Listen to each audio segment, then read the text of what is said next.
So I appreciate that Canadians have a lot of questions about how their food is grown and what's happening on modern farms today, and I'm up for the challenge. Less than 2% of Canadians are farmers. So it's our job to share these great stories about growing food with the rest of the population. And I think it's important we do that to help subside some of the fear that consumers have about the food that they're buying.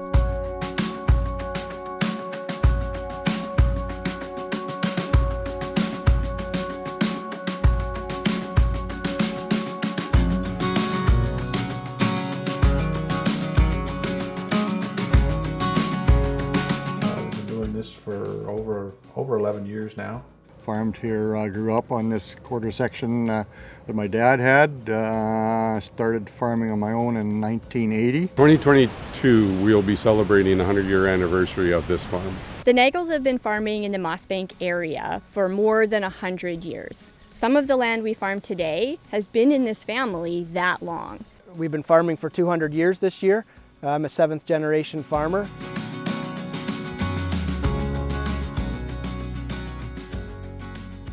Effectively, we seed as soon as we can seed without frost, and we seed as much of our crop as early as we can because we want to capture that early spring moisture, which is incredibly important here on the prairies. After we're done our spring seeding operation, we quickly move into weed management in our crop. So we're spraying for a couple, 3-4 weeks, and then we transition into managing disease. And that's all scouted, of course, and you know, using some of the predictive tools that are out there to determine when we need to use a fungicide and when we don't. Throughout that entire time period, we're also managing insect pests. So scouting for insects and beneficial insects, and then again using the support tools to help us decide, do we need to take an action to control these pests, or are the crop rotation actions that we've used adequate? Another thing that we manage through that time is looking at market opportunities, which is really a 12-month a year. We had about a third of our crop marketed before we even put it in the ground, because that way we ensured that we had A, cash flow, but B, we were growing crops at a profitable price. We then move into harvest, and harvest is payday. And that's an exciting time of the year that is also stressful. But we harvest, you know, starting in August and ending often when it snows. And then throughout the winter, we spend our time marketing grain, doing books, hauling grain, repairing equipment, and all that sort of thing. So I appreciate that the terms factory farm and corporate farm can be kind of scary, and there's a lot of people worried about that. And the truth is 97% of Canadian farms are family owned and operated, including our farm. Now, full disclosure, we are a corporate farm and we incorporated for business and tax reasons. But I want to assure people that this corporate family farm has really strong values. And for generations, we have cared deeply about taking care of the land and making good decisions for the next generation. So when you hear the term corporate farm, rest assured that in Canada, we have a strong family farm system.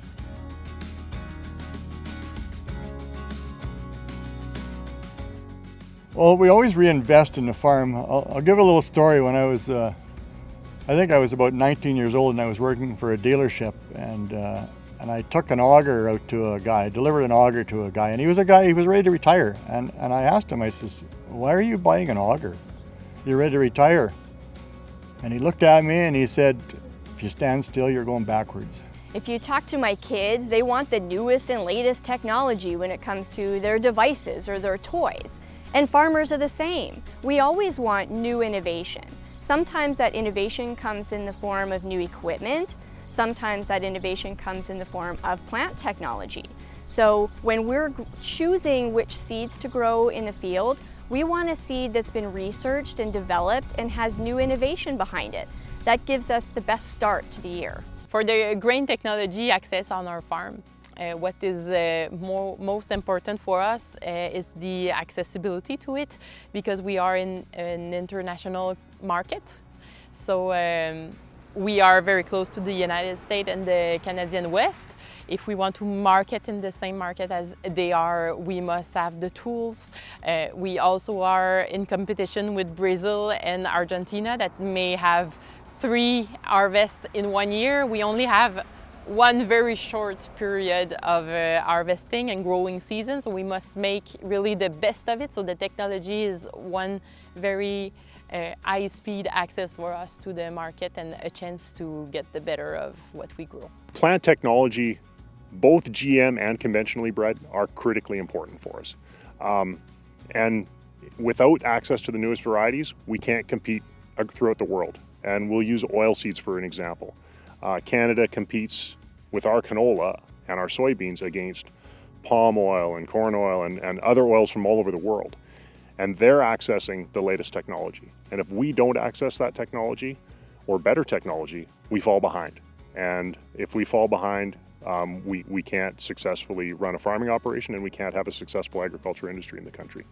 Them inserting genes into the crop has helped as far as not having to apply insecticides in some cases. You know, the European corn borer was a prime example where BT corn has come in, and we've been able to manage European corn borer without having to spray insecticides. And one of the big things with it was that it would start to reduce your stalk standability, and it would also start to reduce how hardy your cob was on how it would hang on the plant. And so if you drive through your field with a combine and all the ears are laying on the ground, it's very difficult to pick them up. So in that situation, it's basically a total loss when that happens. So we need to make sure that those types of genetics are blended in. We need to pick things for certain attributes that we want, but at the same time being able to continue to build our yield, because that's where the payment comes for us. Donc voilà, à la ferme, on utilise 100% du maïs en fait qu'on sème et du maïs de type OGM. On a fait cette décision-là de manière tout à fait posée et étudiée là, également. C'est principalement parce que la majorité de la technologie des études est en arrière aussi de ces maïs-là. Donc, veut pas, d'année après année, on a une augmentation de rendement. Puis c'est bien entendu la technologie. Si on comparait un auto d'il y a 10 ans avec un auto d'aujourd'hui, ce ne serait pas nécessairement la même chose, mais c'est la même chose au niveau des avancées technologiques dans les plantes. Donc, on veut profiter au maximum de la science, puis le but, c'est de maximiser puis de prendre soin de nos sols. Donc, avec la même plante, on est capable de faire beaucoup plus, puis avec pourtant les mêmes intrants. And lately, one of the biggest buzzwords is sustainability. And everybody is fighting to come up with a new definition of sustainability. And I find it a bit odd. This farm has celebrated 100 years farming the same land. So sustainability is just part of what we do. And farmers get a bit challenged, maybe even a little bit defensive when we're asked with a microphone, what does your farm do to be sustainable? Every year, we have to make decisions that are good for the next year, good for the next generation. So sustainability is part of what we do each and every day. Applique des pesticides, en fait, on est vraiment aux premières lignes parce que c'est une grande responsabilité de l'utiliser. C'est aussi un grand privilège, entre autres, parce qu'on a une parcelle de maraîcher à côté qui est en polyculture, donc petite surface. Puis on voit le travail sans relâche que c'est de tenir les mauvaises herbes éloignées. D'ailleurs, il y a même une partie qu'on l'a échappée, c'est carrément irrécupérable. Donc, c'est définitivement sur les grands champs, c'est un privilège de pouvoir utiliser les pesticides. C'est un outil incomparable, surtout quand c'est bien utilisé, c'est important. Et puis, comme je disais, on est les premiers, on ne donne pas des employés la responsabilité d'appliquer les pesticides. C'est vraiment mon mari ou mon père qui a les cartes aussi pour les faire et qui prend la pleine responsabilité de ça. Donc, c'est certain que moi, quand je magasine les intrants et qu'on les achète, on prend toujours ce qui est le plus sécuritaire parce que c'est mon mari qui est aux premières lignes. Puis, c'est pas nécessairement non plus une décision. C'est un consensus dans le conseil d'administration. Donc, c'est sûr que la sécurité passe en premier. C'est pas dans notre intérêt, de toute façon, de polluer nos sols non plus, parce que la nappe phréatique qui est sous mes champs, c'est aussi la même nappe phréatique qui est pour ma maison, qui va abreuver mes enfants, moi-même, et puis tous les champs autour. Si ça coule même dans les rivières, sans aller jusqu'à la nappe phréatique, bien, c'est la rivière que mes enfants vont jouer à tous les jours.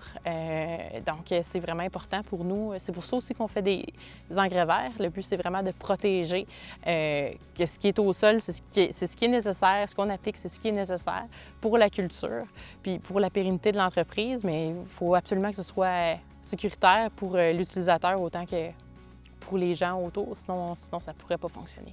So we use crop protection products on this farm. We use fungicides, we use herbicides, we use pesticides.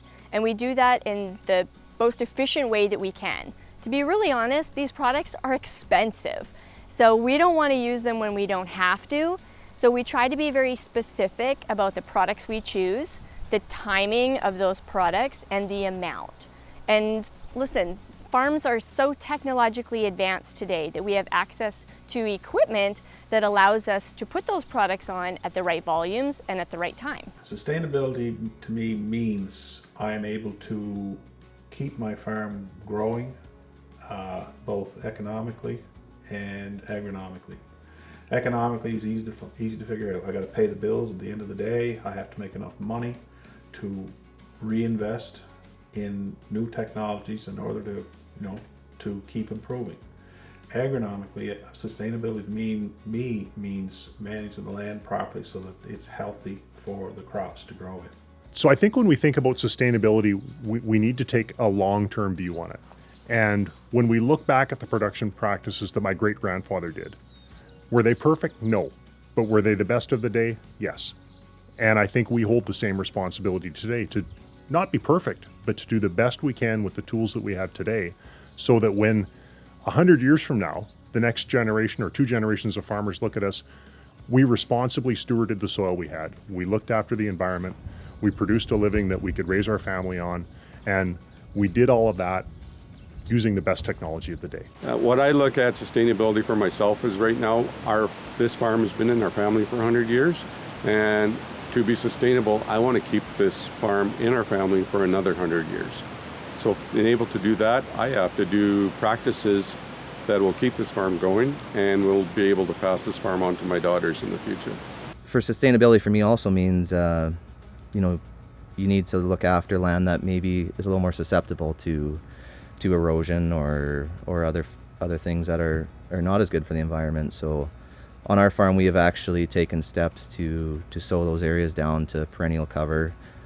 We've developed riparian zones along the river that crosses through our land. We've actually taken some fields out of production just simply because we found they weren't well suited sustainably for agriculture. And while there's a cost to us for that, the cost of eroding those soils and not being able to pass them on to future farmers is far greater. Well, sustainability, in my view, is as it was. We always look forward. As farmers, we never look backwards.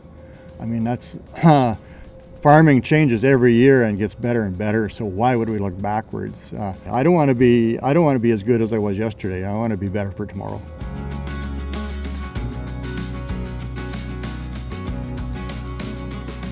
So once harvest is over and farmers have got all that grain from the field into a bin, there's a monstrous effort that has to take place to move that grain from here in Mossbank, Saskatchewan to its final destination. And that includes trucking. So we have to truck it from the farm to an elevator. It goes in an elevator and onto a train. The train will take it from here all the way to Vancouver, and it goes on a vessel at port over oceans to its final destination. So you can imagine that the supply chain must run as efficiently as possible for us to make that smooth transition from the farm to its final destination. And farmers are at risk of a lot of things that can happen in that value chain through that season. So some examples just from this past year would be the rail blockades that shut down the rail lines. We also had a labor strike through the CN rail, and we had an increase of oil shipments moved onto the rail. So grain typically competes with other commodities on our rail system, and when you have additional obstacles to overcome, like blockades and terrible winter weather in Vancouver, it creates a bottleneck. which challenges our opportunity to get our commodity to market at the right time and makes us less reliable. I think in this big global world that we're in today, the trade barriers are becoming more and more apparent in the last 5 to 6 years. We have a lot of free trade agreements with a lot of different countries now, but sometimes, depending if it suits their farmers or their government at the time, there is tariffs that are thrown up to block us. And obviously, you know, the biggest one that we hear about all the time is China, right? So we've had a couple market access shocks during recent memory that have affected our farm. Certainly the China banning exports of canola has hurt us. It probably knocked 50 cents to $1 off the price, which immediately hits your bottom line, but it also hurt our ability to deliver and be able to make cash flow. So price and cash flow were both impacted by that. Similarly, in the lentil market, we're seed growers for lentils, so our market is local farmers. But as lentils became less attractive to grow, our ability to sell that seed decreased as well. So both of those market impacts that seem like they're a long ways away and maybe don't translate directly to the farm, absolutely translated to the farm and to our bottom line. Canada was often known to be the breadbasket of the world. We were known for growing really good quality wheat, and I think we still are. But over the last several decades, we've diversified, and now we grow a lot of different crops, including things like pulses. So, for example, we are the world's largest producer and exporters of peas. We're also a really major player with the lentil markets. Chickpeas, I think we're a top 5 exporter, which is something to be proud of. And our canola gets exported to US and China. But it's important to me as a farmer that we're always exploring new markets. So we've been a bit reliant on a select few markets, and it's important that we continue to explore building relationships with other countries so that we always have opportunity to sell what we grow. And I think Canada has a lot to offer that, let's say, our neighbor United States have not. And in the grain market, we can do very specialized product, a very good quality, and in a good quantity instead of United States like doing mass, bulk, usual grain. We can do better than that. So the measure are there, the environmental fit, is there. So maybe now just help us sell better.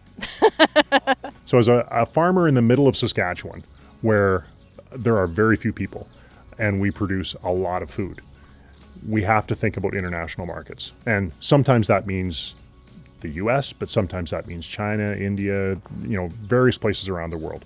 So being able to access those markets is absolutely critical because Canadians can't consume all of the goods that we produce. So we're absolutely dependent on being able to access those markets, but being able to access them at a competitive price. That market access is very important for us to be able to make sure that we have the markets that we have, as well as being able to develop new ones if they're available. I think this global pandemic has brought a sense of protectionism amongst a lot of countries. And my concern is that those countries will use that protectionist measure, that protectionist feeling, and be less open to trade. And from my perspective, if the question is, how can we recover from the COVID pandemic? The answer is a strong agricultural trade policy.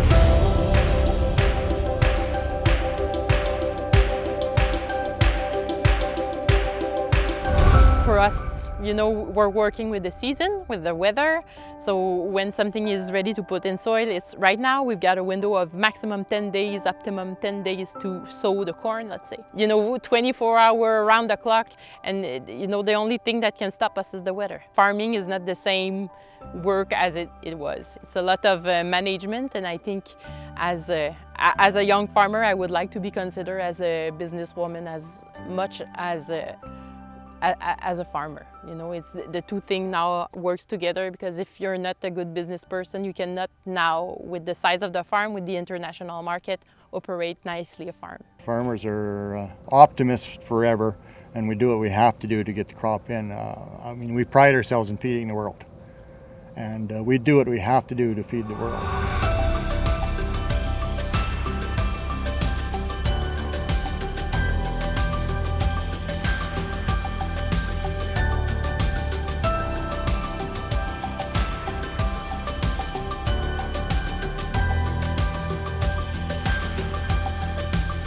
I buy my food the same place everybody else does. I go to the grocery store, you know. So I expect and I want the same quality I think everybody else wants. At the same time, I also realize in order to do that, it's got to start with safety on the, or food safety on the farm. So, you know, and I guess what I'd like everybody to know that we want to grow the safest product and the best product possible because we're buying the same end product. You know, like I want to produce something good for other people, but at the same time, I'm, I guess, a little selfish. I want it for me and my family also.